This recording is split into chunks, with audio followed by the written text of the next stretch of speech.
When the sun shines, we'll shine together. Don't you all be here forever. Say I always be your friend. Oh, hi.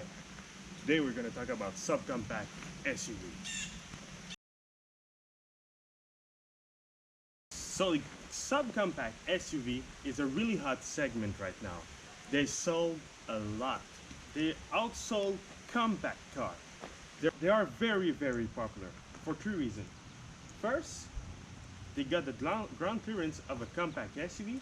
Second, they're all-wheel drive. And third, they're cheap to afford.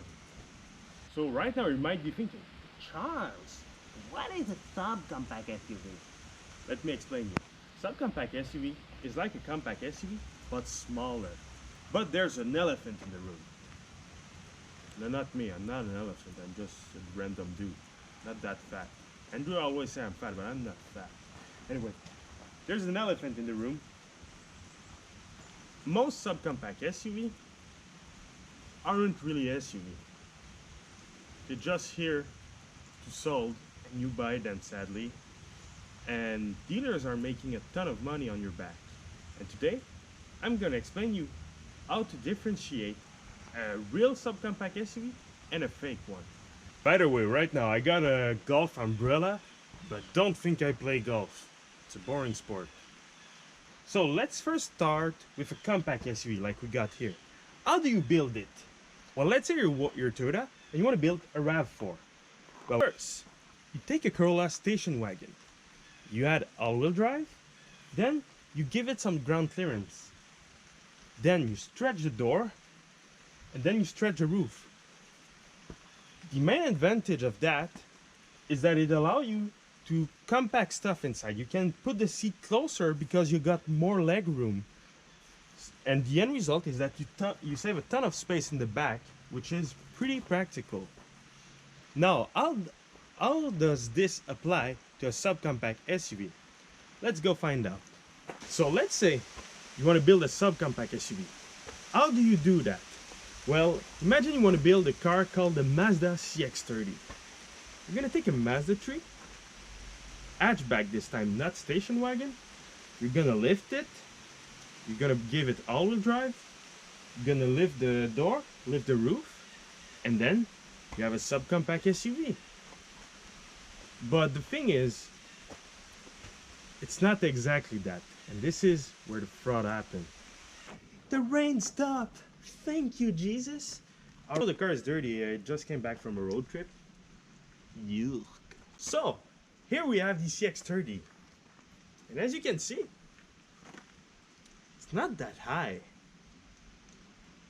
What did Mazda do? Well, they take the Mazda 3 and they put bigger wheels and tires. That's it. The body stretching isn't real. They didn't really stretch it. All they did is put some black plastic which created an illusion of stretching the body. Also, they didn't stretch the roof. They kept the same roof. This is actually a Mazda 3 all-wheel drive with bigger wheel. Now you're gonna tell me you can't have the Mazda 3 all-wheel drive. Actually, you can have it all-wheel drive. So it's literally a Mazda 3 all-wheel drive with bigger wheels. That's it. Difference in ground clearance due to the bigger wheel is 13 millimeter. Where are you gonna go with 13 millimeter? That's around half an inch.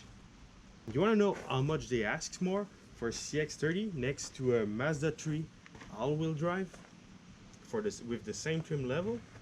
$2.5 grand. So people right now are paying $2.5 grand more for a Mazda 3 that look beefier.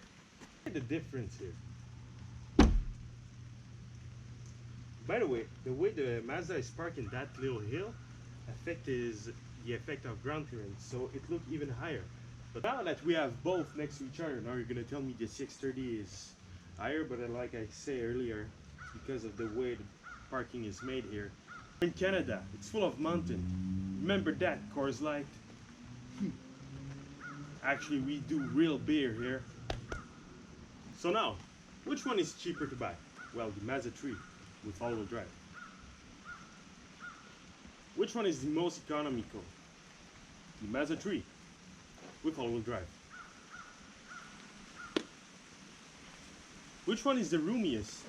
Actually, it's the Mazda 3, because in the CX-30 they raise the trunk floor to make a flat floor when you lower the seat, but you lose space. So the Mazda 3 is bigger inside.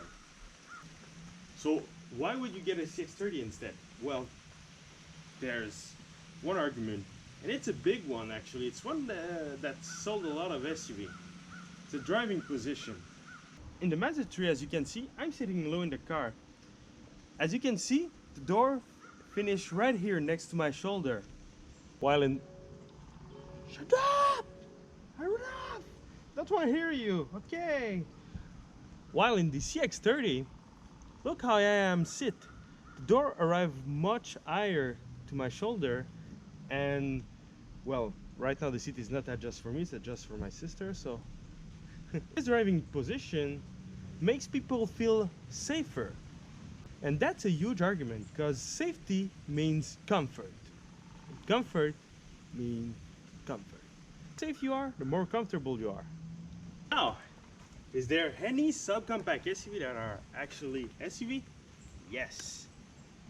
The Subaru Crosstrek is based on the Impreza, and it's very easy to know that it is an Impreza because Subaru didn't really try to hide it. The Impreza already has from standard an SUV-ish driving position, and the Crosstrek, with his great ground clearance and off-road capability, is a real subcompact SUV. The Bronco Sport also is a real subcompact SUV. Yes, there is real subcompact SUVs, and there is fake one. And all these fake ones, I can't recommend them. I mean, you're throwing your money away. The only two reasons you get one of these is the driving position and the all-wheel drive, because they don't offer all-wheel drive on all of these compact cars. And car company, listen to me. You want to reduce your carbon footprint? Stop building these and give us compact car with all-wheel drive. Seriously. In a world like today, where the environment become more and more important, seeing these on the road is hard to swallow. There you go. Soon on the channel, we're gonna have a Mazda 3 GT Turbo all-wheel drive on the channel. Not this one, another one. This is just a 2018 GT. And tomorrow, I'm reviewing this.